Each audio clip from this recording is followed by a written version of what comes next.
Hi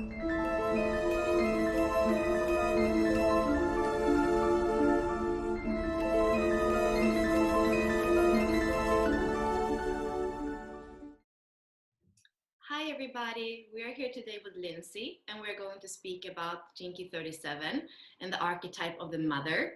And I'm very happy actually to have Ashley as well, so that we are three. It feels like the beautiful thing of like women together today, a little bit different. Yay. Lindsey, why don't you just tell us a little bit about yourself and who you are, and give us a peek into your personal life, maybe as like what the mother means to you. Yeah, sure.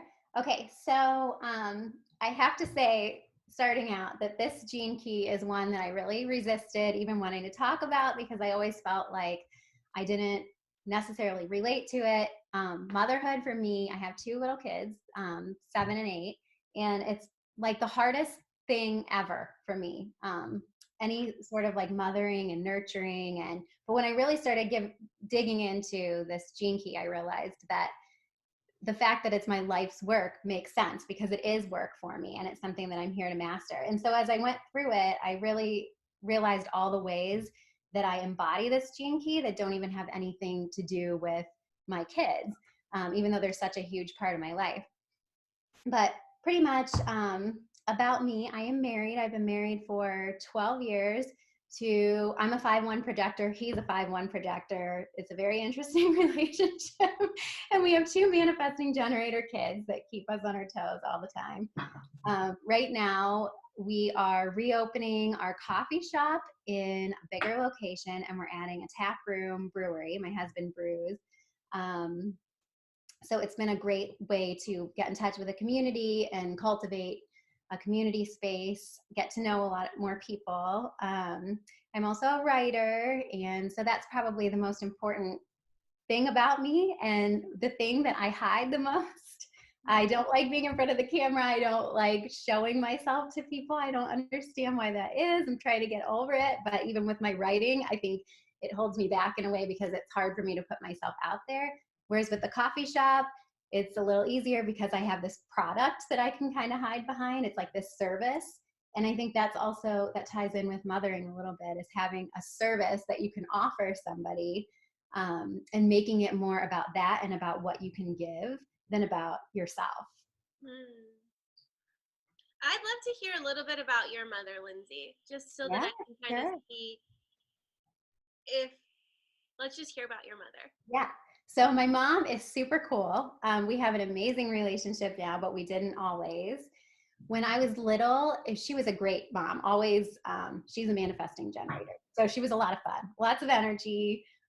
She runs marathons. She does adventure races. She climbs mountains. She travels. She's so amazing and, big personality, very adventurous. And when I was a teenager, we moved to a new town about 3 hours away from where I grew up.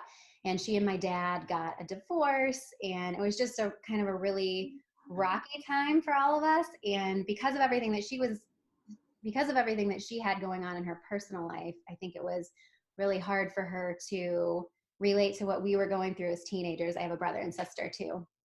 And it was really rough when I was a teenager, because I felt like she wasn't nurturing and motherly in the way that maybe I wanted her to be. And then I moved 2 weeks after graduation, high school graduation, back to the town where I'm from, and moved in with my boyfriend, and we started this little like life that was really like playing house. And my mom was just not around at all. It was like she just kind of didn't approve, had her own things going on, and I never thought we would be close. But interestingly enough, it was when I was pregnant with my daughter, my first child, that our relationship totally came back into the forefront and really came full circle.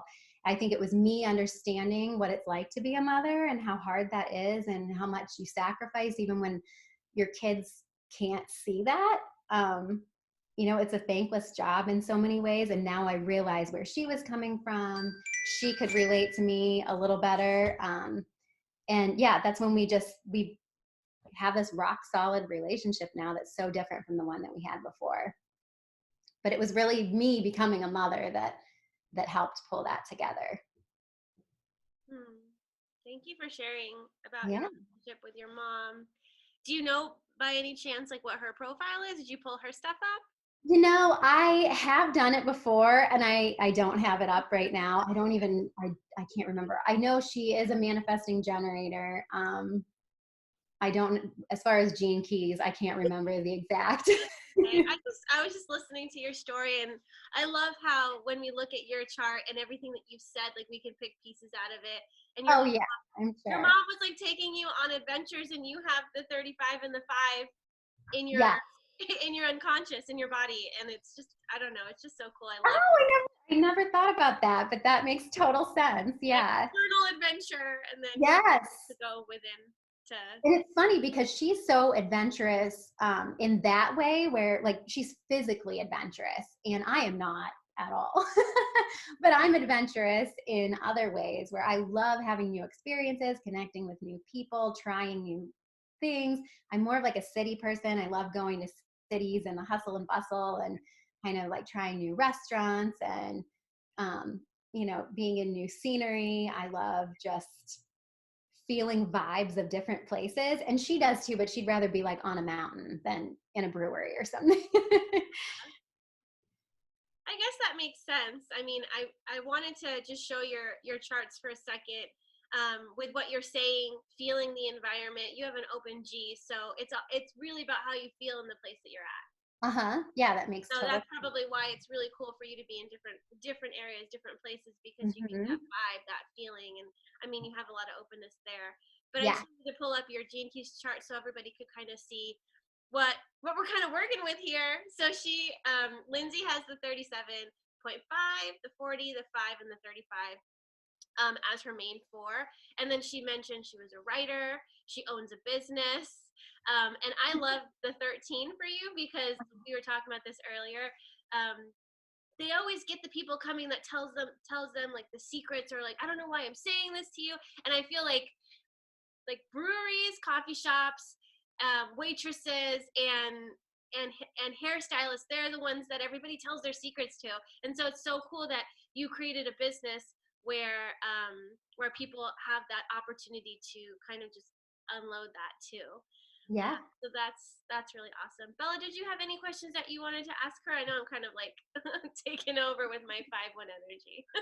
No, I'm looking at the SQ in the middle of the chart because I have exactly the same activation. Oh, yeah. So that is something where the SQ, we say, is the mother. It's the inner feminine, it's Venus. So as I hear you speak about your mother, I think that the fourth line is there, her heart chakra. The fourth line is there, but at the same time, the 61 has that the shadow frequency psychosis, and all mothers are also into their when you're a mother, it can be kind of overwhelming. You're trying to do things right, and so I can see that in my own mom. If I see the SQ, she was trying so much, and she was coming from her heart. But it's not that easy to be a mom, and it never was that easy to be a mom. So I can see that in the SQ, and kind of, it's like, it opens my heart to see too that mothering or being a mother, it's always like, it's such a big thing. So that's one thing I'm thinking about. And the other thing is also that you have those, you're 5-1, but when I hear you speak, I hear the sweetness. So it's also the fourth line, that inner feminine that I can feel that you have as well. So I guess that's what pops out at me when I hear you speak. I also am noticing the 51 twice in your IQ and EQ. Yeah. So I'm kind of wondering what has stirred up in your life, like that has challenged you mentally and emotionally. Sure. Well, I actually wrote some notes on this down in my Gene Keys book because this ties in with the 37 a lot. So before I met my husband, like I mentioned, I moved back to my hometown, and I had a lot of issues around that time in my life. I actually blamed a lot of it on my mother, feeling like she wasn't there for me, and I didn't have that strong person that would, I think I felt like that a lot in my life, where I didn't have the support that I needed. And I know that talked about a lot in the 37th gene key too, is having the support and trusting that support is really everywhere. You're always supported by the universe. You don't need to have this conditional support from other people, but I always felt like I needed that. And so when I moved away, I was very dependent on being in relationships and I felt like being desired was kind of like my currency at that time in my life. And that's all I had. I didn't feel very worthy of anything else. So I ended up attracting a string of very abusive relationships around that time. It was pretty awful. And I ended up moving back in with my mom. This is so funny how my mom's tying into all of this because I didn't even think about this. But I'm sorry. Alex. Yeah, come here. I was in a really, really bad relationship that got pretty dangerous. And my mom called me and she said, pack up all your stuff and move back in with me. So this was 3 hours away. She was now living with my now stepdad. They had just gotten together. It was kind of chaos. And I did. I packed up all my things and I moved away. And it was just a disaster after that. Lots of court dates, lots of protection orders, all of these kinds of things. And my mom really kind of saved my life at that point in a lot of ways. And when I was living with her, I always felt like, oh my gosh, I shouldn't be living with my mother again. You know, I'm 20, I think I was 21. I'm 21. I should be finishing school. It was just a weird liminal kind of time in my life. And I ended up in another really bad relationship when I was living with her. And in this one, I actually ended up having a really, really bad case of mono. And I was so exhausted all the time and couldn't figure out why. Found out I had mono. And my throat would close off so bad that my mom would rush me to the emergency room to get steroids to open up my throat. And now I look back and I see that as total suppression of my own voice, of my own gifts, of my own talents. And I see it now as with these abusive relationships, I was really trying to mother these boys who had nothing going for them, and I wanted to change them and save them. And so one of the things that it says here in the book is about during times of chaos, how you can get addicted to your emotions. And I feel like that's kind of what happened to me, was being in that emotional state of always trying to fix somebody else, always having a crisis. It was very addictive to me because it was a way that I didn't have to face what was really going on inside of me, which was that I didn't feel supported. I didn't feel mothered. I didn't feel nourished. And around that same time, there was, a number of years, probably like 3 or 4 years, where I could hardly eat anything. And I kind of call it an eating disorder, but it's weird because I wasn't trying to control it necessarily. It's just I had no appetite. So I was, 92 pounds, emaciated, and just felt like, this is sad to even say, but I kind of just wished that I could just obliterate myself. I just wanted to disappear. I just wanted to be so small. And I think one of the things that I really felt was I wanted to be small enough that someone could pick me up and carry me around and I wouldn't be a burden. I wouldn't be so big and so needy and so demanding. I just wanted to be easy for somebody so that they would love me the way that I wanted to be loved. This is all very depressing. I'm sorry. No, it's beautiful. So I think that's kind of my journey through the shadow side of that whole gene key. And as I was contemplating it, I realized how much of that I really felt, and maybe that's why I was resisting it, because every time I try to contemplate this one, it was really hard for me. And I just wanted to avoid it. And I couldn't figure out why. I think because it just embodies some of the biggest struggles of my life, but also some of the biggest strengths when you get into the gift. So Isn't that what it's all about? It's about yes. the weakness and then bringing it as into the gift or into your strength. It's like your biggest weakness becomes your greatest strength. So you're still coming into that. Like, what's it like to be a mother and being a fifth line and being projected on too? Like, yes, how you're supposed to be a mom. I think that you're meant to define who you are as a mom. Right. it's just, oh man, you've been through a lot. What do you feel? Yeah. And you know, my son, so my second child, my first one, she's just this easy breezy, loves life. She's just kind of this very light filled little lady. And then my son, it's like from the minute he was born, it was just difficult. He has this personality that is just so, he's a Scorpio, and he's just very passionate, very willful, and has some difficulties just with life. It's like he was born kind of like angry and disappointed in the world. But I feel like he has been my greatest teacher in this life. And I know that I was meant to be his mother for a reason. He reminds me, he kind of has this outward manifestation of all the things that I've felt on the inside. And so I feel very maternal towards him, and very much like I want to show him that he can be who he is. He's this incredible artist. He's only 7. He makes these amazing like kind of like art installations. It's just his brain is so creative, and he just learns in such a different way than, you know, he goes to school, and it's hard for him because he just isn't catered to in the way that maybe he needs to be. And so I relate to that a lot. And I do feel like that experience of being his mother is such an incredible, incredible gift. Even though it's so difficult, it is incredible. Hmm. And I'm sure it will teach me more and more and more the older that he gets. For sure. Okay, let me look at your chart for a second. Bella, did you have anything you wanted to comment on? Because I'm just pulling up her chart because I had something that she brought up that I just wanted to look at. Yeah, I mean, I feel when I look at the charts, if you bring them up, I feel amazed. And I kind of want to, in your case, it feels like I want to go into the complexity of it more than, you know, the activation sequence, because I do see the core wound in the 13 when you speak about, you know, that is when you listen to the world and you basically only hear, you know, you hear the bad stuff in one way, and you feel that aloneness, that nobody supports you in the 13-1.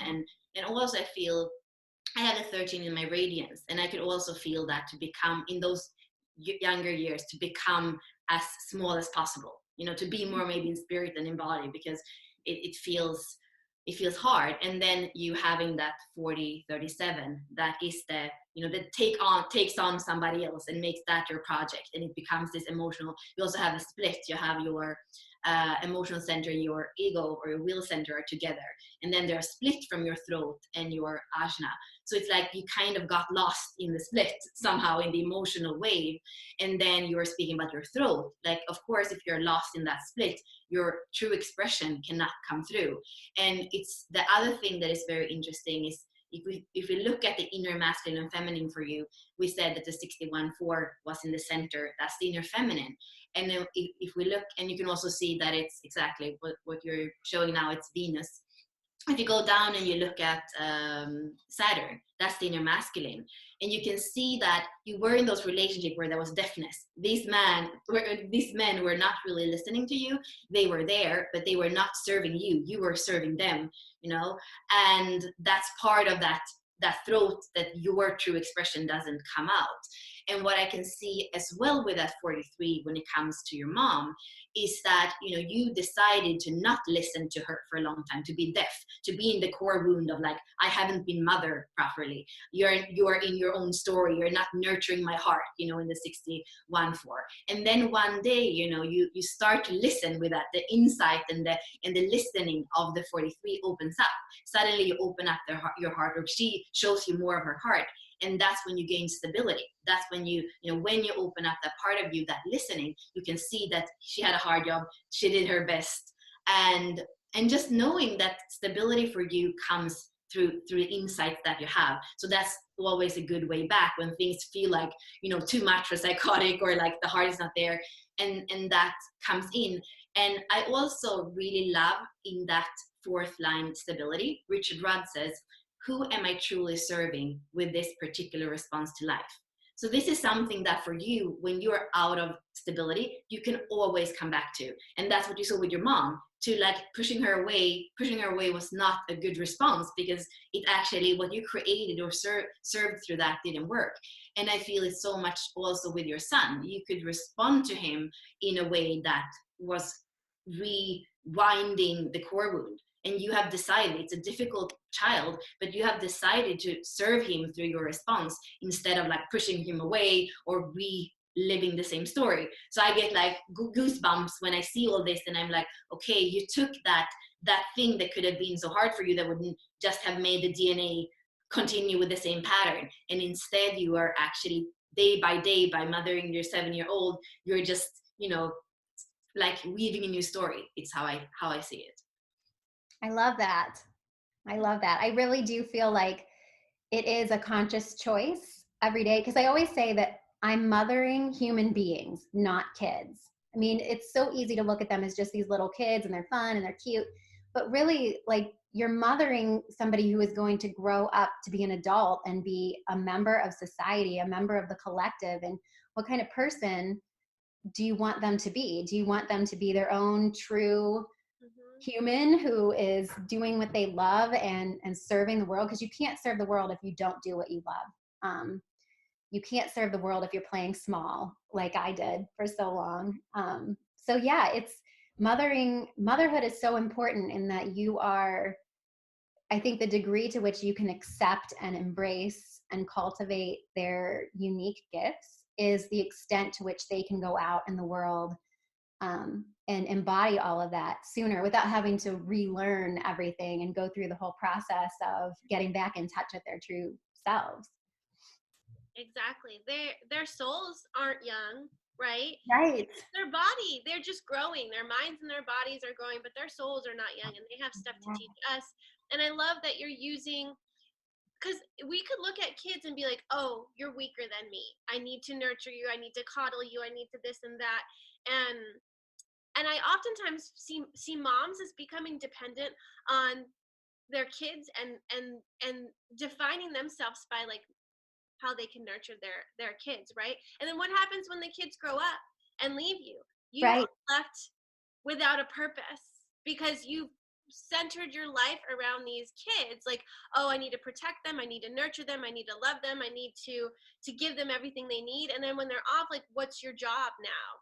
So you can't lose yourself in being a mother, because it can happen. And I feel like we've seen it in prior generations, where the stereotype was stay at home, raise the kids, don't have a dream, don't build a business, Lindsey, don't Right. do all this stuff, because it's not serving your kids, because your kids need a mom that stays at home, that cleans the house, that cooks dinner, that does all this stuff. And that's how it used to be. Yep.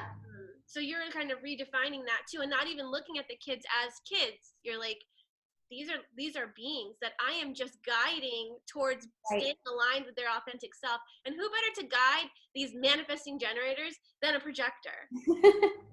Yep. Right? I know it's so hard to keep up with them, especially with a husband that's a projector too. But, you know, sometimes I just have to remind myself this was all by design. I mean, they are my children for a reason. And really, they're not my children. They're their own people, but they were, you know, I am their guide here in this life, and I have to do my best and realize that whatever it is that I have to give or have to give is enough. It will be enough, even if they don't see it. Because now I see that what my mother gave to me it was enough. It was her best, and it was good for me. It molded me into who I was. It just took me a while to see it. I think we all want what we don't have as a child. Yeah. And Yeah. you do see so much of that. Like, I know my kids will sometimes go to other people's houses and they're like, well, their mom did this and that, you know, they compare. And I wish you did this kind of stuff like so-and-so's mom. And I remember doing that as a kid to my mom too. But at the end of the day, like, no matter what kind of a mom you are, like, you have something to contribute, you have something to give, and you are in your child's life for a reason. I mean, I believe that all the people in our lives are there for a reason, and we have something to offer them, or they have something to offer us. And when we're being true to ourselves, like, that's what true equality really is, letting every single person be who they are in the grand scheme of things, not trying to change to be more like somebody else. I think it would be I've tried in the past sometimes to be a certain kind of mother. It doesn't work. It doesn't, and it's not what my kids need. They need me to be me and real. Hmm. Not repressing who you are, Right. not trying to fit into a box that somebody else tells you to be. Yes. And there's so much of that with motherhood. It's really sad. There's just so much pressure on moms. It doesn't matter what you do or don't do. Somebody's going to tell you that you're wrong. It's so difficult. And I think that's why I've always resisted that typical model of motherhood. I remember when I was little, like my friends or siblings and I, we would play house, and I would never be the mom. I would always have to be the older sister with the boyfriend in the car that could leave. I needed freedom. I could not be stuck because I associated motherhood with being stuck. And Mm-hmm. I think that that's been like something that I've consciously cultivated in my own life, is having the business, having my own interests, having things outside of my home and my family. My husband and I are both just very like adventurous people, and we like to just go do things and have fun. And we've stuck to that even as parents. I mean, he's the same way, where we're not just parents, and we try to show our kids that as an example. I mean, I'm sure they hate it now, but the thing is, I want them to grow up to be their own people and not be beholden by structures that we make up. I mean, society makes that up, that you need to be a certain kind of parent or a certain kind of person. Mm-hmm. It doesn't have to be our reality. Yeah, I love the way that you're raising your kids, and you have to have a lot of gratitude for, I mean, the way that your mom raised you, because it's almost like you got to see how you what you didn't want to be. Not that your mom was doing anything wrong, but you knew in your soul that you were going to fill a role that was different than she was. And so Right. it strengthened your values and your principles for, like, this is how I'm going to show up for my kids. And because of that, your kids get to be who they're supposed to be. I saw on your chart that you have a couple um 10th gates too, which is all about naturalness and being yourself. And um it's just beautiful the way everything works together to just empower you to be who you're supposed to be, besides like playing it small, not even getting over speaking too, not being able to allow yourself to speak. And that, I mean, that's in your design too, in the way that your energy flows. And you're a projector, so you got to be invited. Mhm. But with your emotions separate from your throat, how are you going to be able to speak about your emotions? And I think I was looking, because we're in Mercury retrograde right now, and we're supposed to be looking at, internal. So I was kind of looking at your Mercury, and I saw it was in 22.2, and you have 10.3 in your unconscious Mercury. So with that 22 really longing to make that connection to the throat, you attracted all these relationships to you where first you were dominated and controlled. You had all these shitty experiences where it created turbulence and turmoil for you, all because you were just trying to find a way to get your emotions to your throat too. So you were bridging the splits with these crappy relationships that were just oppressing you more and turning you into yourself more, until you were like trying to, like you said, obliterate yourself, like go into, like, be so small, Right. which is it's so crazy, but it's so important for you as an emotional projector to speak about your emotions too, because you're here to also learn emotional competency for yourself. And what are you doing with your kids to help them navigate their own emotions? Because since you have it defined, if they're open, they're going to be riding your wave. And the more Mhm. you're able to navigate your emotions, and you have your EQ in 51, how are you teaching your kids about emotional competency and about speaking about their emotions? Like, what are you doing in that realm?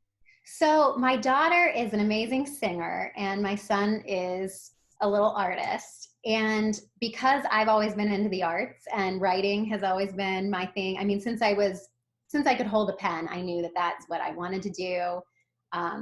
So I've always felt that I kind of needed to be secretive about my art in a way, because it wasn't, I was told as a kid that, oh, that's fun that you like to do that, but you'll never make a living out of it. So you better find something else. That shut me down so much from really expressing myself. I mean, I still did it. I still wrote, but I wasn't getting it out there to people who could have benefited from it. I have a little here and there, but not enough. And so for my own kids, I am so, I want to be like the safe harbor for their talents. I mean, I want them to know that it's safe to express themselves the way they want to change their minds. I let them quit things if they don't love what they're doing. I help give them the resources to go for things. Being the 5-1, I love to research. So I'll research opportunities for them, you know, to get their gifts out there and to do things that serve them. And I always tell them whatever it is that they want to do, they can do, that there's no limit. I mean, my daughter being a singer, it would be very easy to be like, well, I mean, you're not going to be Mariah Carey, so you may as well just like it's fun to have a little hobby, but you're going to need to find something else. I will never tell her that, because she can do whatever she wants in music. There's so much. I mean, the world is so wide open, and we can create new avenues to go down. We don't have to follow anybody else's path. That to me is what I am most passionate about of anything. And I think that fits with the equality is every single person, you know, is born with the seed of their own truth, you know, that wants to sprout in the world. And so often it's like we're trying to grow somebody else's plant from our seed, and it's not the same species. And that's why so many of us, we waste so much time. We're busy, busy, busy, but we're spinning our wheels. I don't want my kids to do that. I want them to recognize what it is that they love, and that can change over their lifetime. But whatever it is that they love to do, like, go after it, do it, explore it.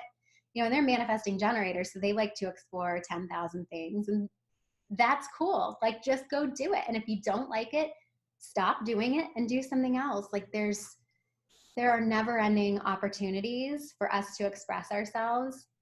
And I think that is what I'm most passionate about, instilling in them, but also in everybody that I meet. My little projector hat comes on, and I'm like, do the thing that lights you up, because that is how you're going to serve the world. You don't serve the world if you can't serve yourself. It took me so long to learn that, and I don't want my kids to have to go through all the shit that I went through to get to that point. That's amazing. Thanks for sharing about that, and about helping your kids feel confident in their skills. Because I feel like too, as a kid, you maybe weren't fostered or cared for in the way that was really allowing you to come into your gifts. Because as a kid, I feel like they need a lot of positive reinforcement, because they're trying to figure out too, oh, what do you want? Who do you want me to be? You know, they're going to ask, how can I please you? Because they're feeling like, I just want love. Like, that's what kids want as little kids. I just want love. And if they're not receiving it, then they're going to be, okay, what do you want me to be? I know my middle child, actually he's not my middle child anymore, because now I have 4, but Luke has the 37 in his vocation, and he has 42, which is all about expectations. And I see him all the time. I don't even know what his true love or his true voice is, because he's been so like, I just want to make you happy. That's all he says to everyone. I just want to make you happy. And so he'll stay or do anything to make you happy, even if it compromises himself. And I'm almost like, I need to pull something out of you. Like, what do you love? What do you want to do? Don't tell me what I want to hear. He'll be like, I really like your meal, Mom. But he like is like eating really slow. And I'm like, do you really like it? You know? And he just wants to make you happy. And it's tough, because I'm trying to pull him out of this, like, let's please everybody else and sacrifice myself. He went to school one day, and it got super hot, and he was wearing a jacket he couldn't take off himself. He came out sweating, and I was like, do you want me to take that off for you? He's like, yeah, I'm so hot. I was so hot all day. And then I was like, why didn't you ask your teacher? He's like, well, she was really busy, and I didn't want to have to ask her to help me. And it was just, it broke That was exactly how I was as a child.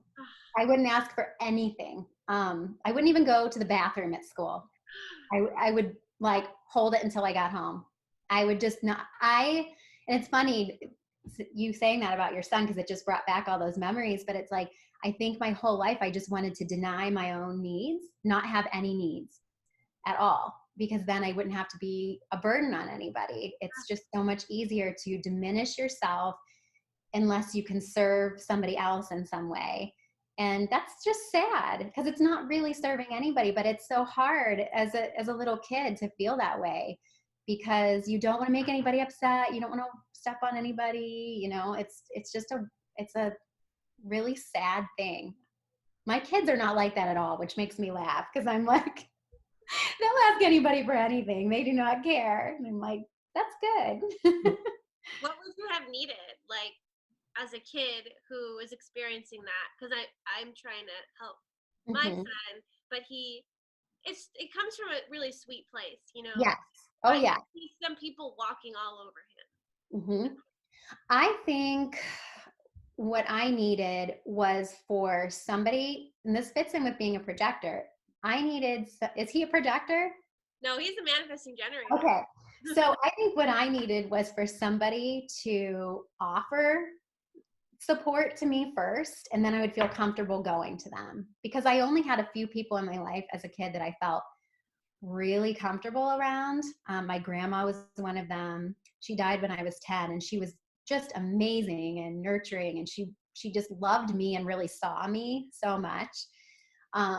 And I think it was feeling that way. Even my mom, I felt really comfortable with my mom, but it was like there were only certain people that I would allow to help me or that I could voice my true needs to.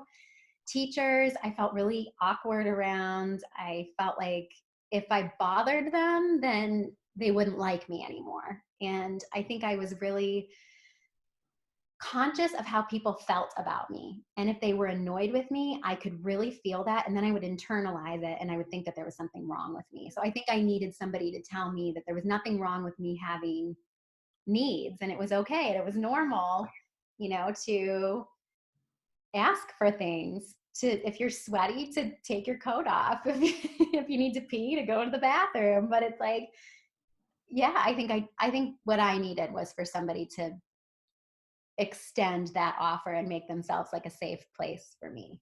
Mm. Thank you for sharing. Yeah, it's hard to feel at home in the world as a child. I agree. I agree. That's kind of what we're trying to learn to do in the first 7 years of life is how can I navigate this in this body with all this extra stuff, you know, Yeah. family that I have. And Well, we come here as this perfect, intact soul, and then the world makes no sense. I mean, there are all these structures, and they're all contradictions of each other. And different people want different things. Our parents want us to be a certain way, and other people want us to be a different way. And our teachers need us to behave a certain way in school. And for a child, that is so confusing because, you know, for me, when I was little, it was like, I just want to sit in a corner and read. And actually, my preschool teacher told my mom that she thought there was something wrong with me because I would sit and read and didn't want to play like the games the other kids would play. And we're always told that whatever we are is wrong or bad or not good enough.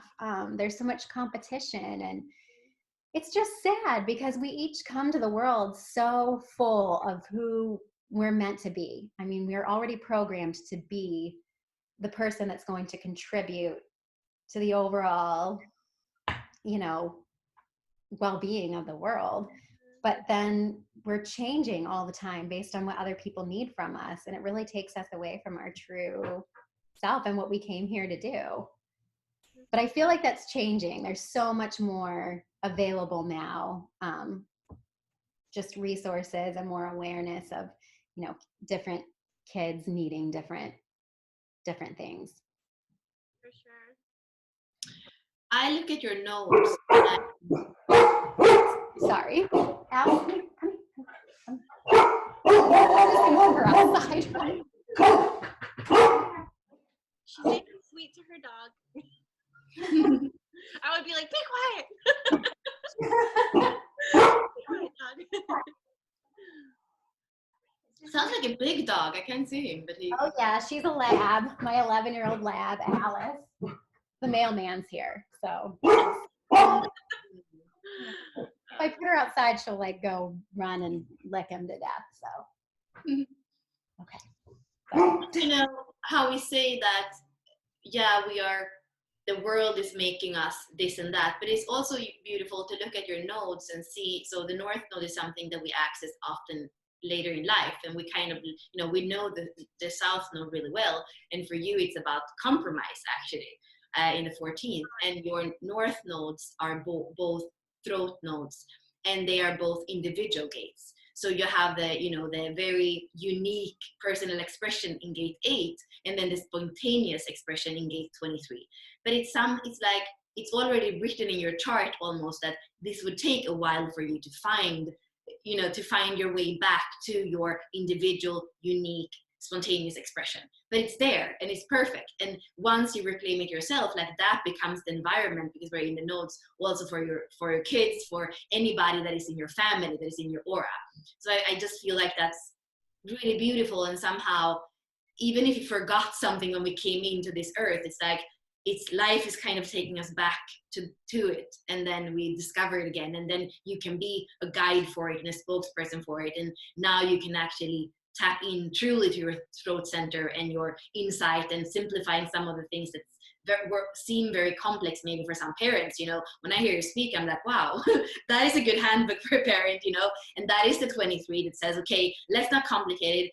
This is, and I hear that voice coming through you, and that's the 5-1 as well, the solution for what is it that we can do better. And I love that.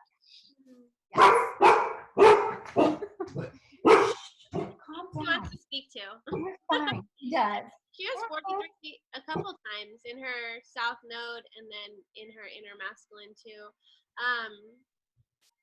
I love the 23 and the 37 pairing together too, because I feel like as a mother, to nurture, it's like we need to simplify, because the world is crazy, the world is chaotic, and to nurture it's just simple. It's like the simplicity of touch. That's it. My son, who has the same 37 as you, he has 23 in his life's work, and I feel like it really goes well together. When he gets into complexity and makes things complicated, I can see him compromising himself there too, and I'm like, oh geez, things are supposed to be simple for him. Yeah. He's very smart and witty too, and I don't know, I just see so many similarities between you and him. It's just kind of wild looking at your chart, because he has these two definitions as well, with the defined ajna and the throat, and with the channel, the genius to freak channel. The way that you think is different than everybody else, which kind of makes you a really awesome mother too, because you're going to be different than the way other people are doing it. My kids tell me that all the time. They're like, you're a weird mom. It's like, they're like, the things we eat are weird, and the way you think about things is weird. I'm like, someday you'll thank me. That's awesome. Bella, did you have anything else you wanted to add before I kind of take us in a different direction for a moment? No, I think this is, I think we have touched on so many things in the charts. So yeah. I wanted to actually make sure that we did talk about this, because in the Gene Key book, Richard does talk about Magdalene and Christ, and Mary has come up for me recently, and now that I'm kind of tuning into the energy of the 37, a lot of crosses have been coming to me too. So I feel that Christed energy as well. What was your experience like growing up? Because you did say that you were raised Catholic too. How did that kind of impact your life now, and what has it given to you, and what has it, kind of taken from you? What was it like growing up in that environment? Because that has a different idea of what a mother should be like, among other things as well. Yes, it does. So I was raised Catholic, and I went to Catholic school, and then we went to church on weekends. So I went to church quite a bit. My mom was raised in the same Catholic school and church, and my grandma. So it was more like a tradition that we go. And when I was in 7th grade, I switched over to public school. My mom let that be my choice if I wanted to continue on with Catholic school or wanted to go to public school. And I wanted to go to public school, which was a great choice for me. I actually had a great experience in Catholic school in general. I think it was peaceful. We learned a lot that it could carry over into my spirituality today, but I kind of picked what made sense to me and left the rest behind. I remember just sitting in church thinking, that didn't happen that way. That couldn't have been that way. That's not true. That's, and I never resonated with the way that things were described. But I remember I had a teacher, I think it was 6th grade, and she was reading a Bible story. And she said, now remember, these are like parables. It doesn't mean that this actually happened in this way, but you can just take kind of the kernel of truth from it and the love out of it. And that's really all that matters. And that was what stuck with me. It's like, okay, that makes sense. I don't have to believe that there was this certain specific scenario that actually happened all these years ago. And, because it just didn't resonate with me at all. But I do realize that part of my upbringing impacted my ability to reach for something bigger than myself, and understand that there was some cosmic force holding it all together. And that made me feel really comforted. I've always been really in touch with angels and all of that. So I think that carried over for me. I always really resonated with Mother Mary and Mary Magdalene. And I remember specifically, they would wheel do you remember like the projectors that they would wheel in and set up like the screen? I think this thing was like from the 70s, even though this was the 90s that it happened. And it was the children at, I think, Fatima. And so it was the children who, I don't know what the whole story behind it, but basically Mother Mary appeared to them. And I remember when we watched this, I had this jolt just like go through me. And I felt like, wow, I feel like that happened to me, or I resonate with that. There was just this familiarity in it. And since then, I feel like I've been able to connect with her energy so well. And it's so comforting to me. And it is like the mother energy, I think. And now I'm kind of putting this together right now. I never thought of this before, but maybe because I didn't feel mothered in the way that I wanted to. And she embodied that. It was like, wow, that's what I want. I want to feel like that. And then I always was really into Mary Magdalene too, because we were taught, the Catholic Church says she was a prostitute and, all this stuff. And I never could believe it. I just thought, no, that's not true. And now I just see her as such a mythic, amazing, feminine soul. And she just embodies so much of what it's like to be kind of torn down. And as women, I think it's so archetypal in that women are kind of pegged as being all about what they look like or what they can do for men, or, these traditional gender roles. And Mary Magdalene is one of those that just did not adhere to that. And so she was just like banished. It's like, no, we're going to repaint your story because. Yeah. We're going to take out your chapter in the Bible too. I mean. Yes. Yeah, but let's take it out. It's like, like you don't get to be in there. Because, and Richard speaks about it in the chapter too, that's why things are shifting, is because before, to be strong was to be physically strong. And now we're moving into what is real strength and what is real love, and what is this tenderness and actually that the feminine is coming out of the men too. So like nurturing the boys that are coming in, because we're needing to balance that within them, because if we show up as the mothers for our children and give them that love and the tenderness, then they know what that's like and they can balance that within them and not be hyper masculine. The same thing with us, like redefining like our masculine, how we show up in the world, and the competition and the comparison and the hyper masculinity, that's shifting too. There's this rise of the feminine in everyone, and we're not trying to meet the masculine where it's at. It's like it's all the masculine's coming down and the feminine's coming up, and we're meeting in the middle. And there's that. I love how Bella talked to you about your inner masculine and your inner feminine, because I feel like that's so important for people to understand, is that it all starts within, and balancing that within you. What I went a couple of years ago, or last year, no, a couple of years ago, I went to Asheville, and Asheville has a ton of masculine vortexes. And then I got some rocks from there and I brought them home. And so this is my masculine balancing act over here. And then I went to Asheville, which is all feminine vortexes. And then I got this is way harder to balance than the actual masculine rocks. So like I balance them and I stick them on my windowsill, and if anything falls over, I'm like, uh-oh, my masculine or my feminine's out of balance. And what did you know, my feminine's more out of balance than my masculine, because I'm so hyper masculine, and I have a lot of Capricorn energy. But I love having reminders to myself that, oh, I need to balance this, and it starts Yeah, within, so it's so I important. love that. Yeah. I definitely wanted to bring in the Mary Magdalene and the Mary, because I feel like there's a lot of like stigma around the church and religion. People have a lot of religious wounding as well because of maybe how they were raised or their experience in that. But I love that you didn't let it come in and affect you. You were like, no, I'm going to think for myself, and I'm going to take what I need.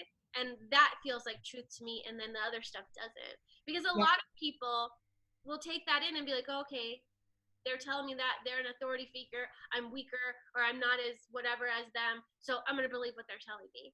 Yes. Well, and I think I have never, ever taken anything at face value or believed things just because it's what everybody else was doing. It used to drive my mom crazy. I remember she was like, you're going to be the president one day when I was little, because I was just bossy and I just questioned everything. And I will go down the rabbit hole of anything trying to figure out the truth, but I will like not just accept something. And I feel like I see a lot of people with religion just getting so stuck, and with politics too. I mean, all those things that are like so hush hush, it's like you can get stuck on this one thing and just not have any fluidity around it, and really you're just like bricking yourself into a box.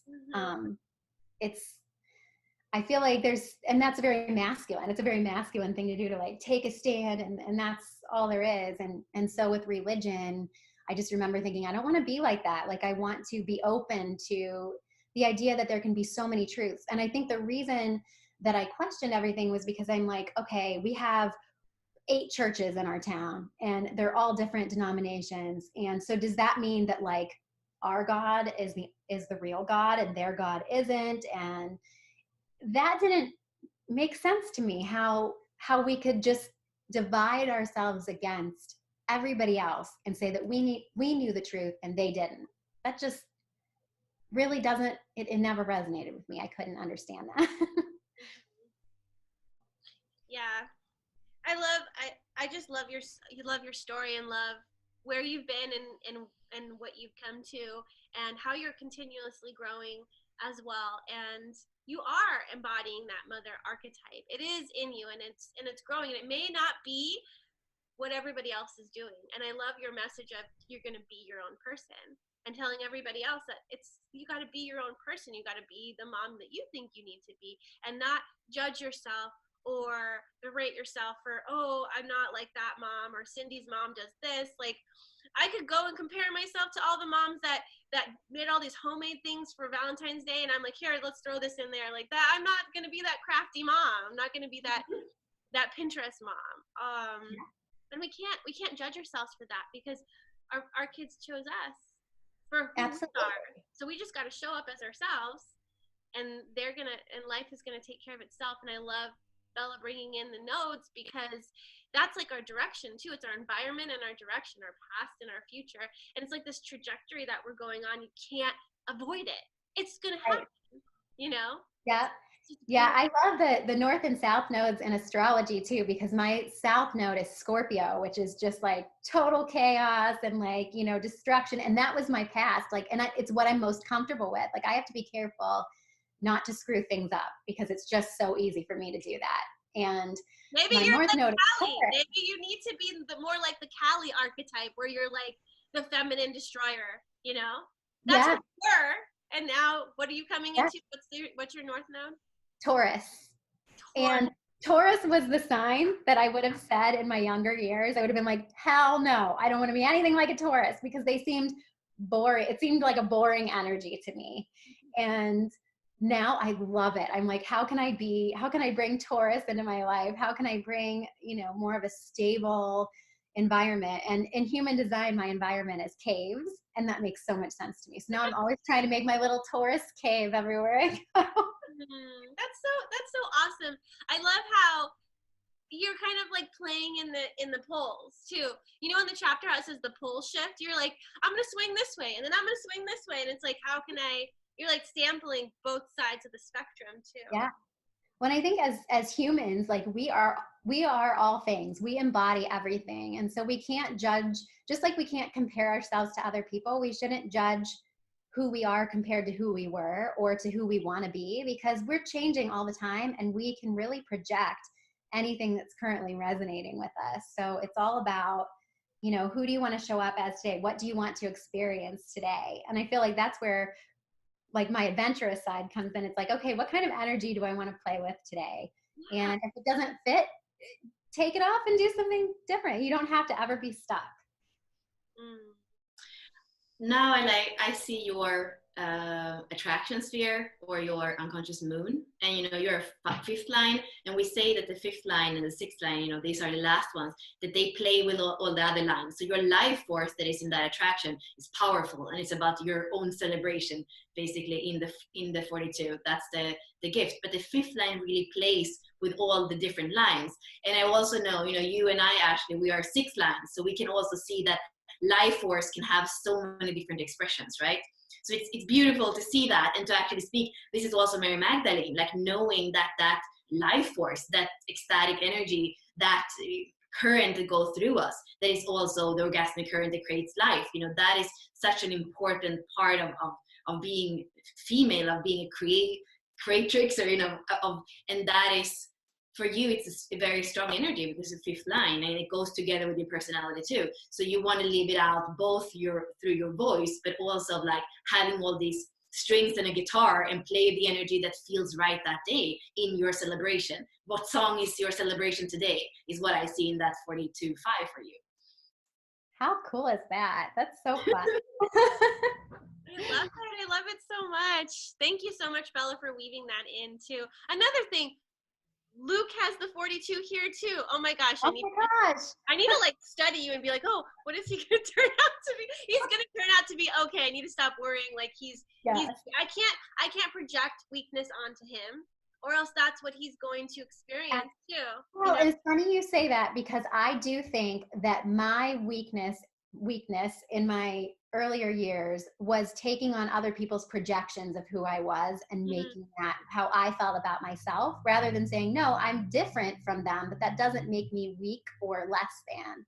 So yeah, like your differences are your strengths. And that's what I would remind him too, is just, even if things are hard right now, you're going to be able to celebrate who you are at some point in your life. And it's going to be magical because you hung on to who you really were, who you're really supposed to be. And I mean, I think we all change ourselves and lose sight of our boundaries here and there. But, in the end, it's all okay. Just like Bella said, just kind of always coming back to yourself, like having to go through those things and then being able to come full circle. And then you can help other people to understand how to get through those challenges. We all have challenges. Life is challenging. It's not supposed to be easy. That we learn. Exactly. We didn't come here for easy peasy. Like, yeah. We tried on some rainbows, and I don't know. We came here for experience, and we came here to remember to love ourselves and to love other people. So yeah. Thank you so much for sharing your perspectives, your viewpoint, and your life with us. It was amazing to kind of witness the mother in you and to just take us on a journey through where you've been and where you are now. So thank you. Thanks so much for inviting me.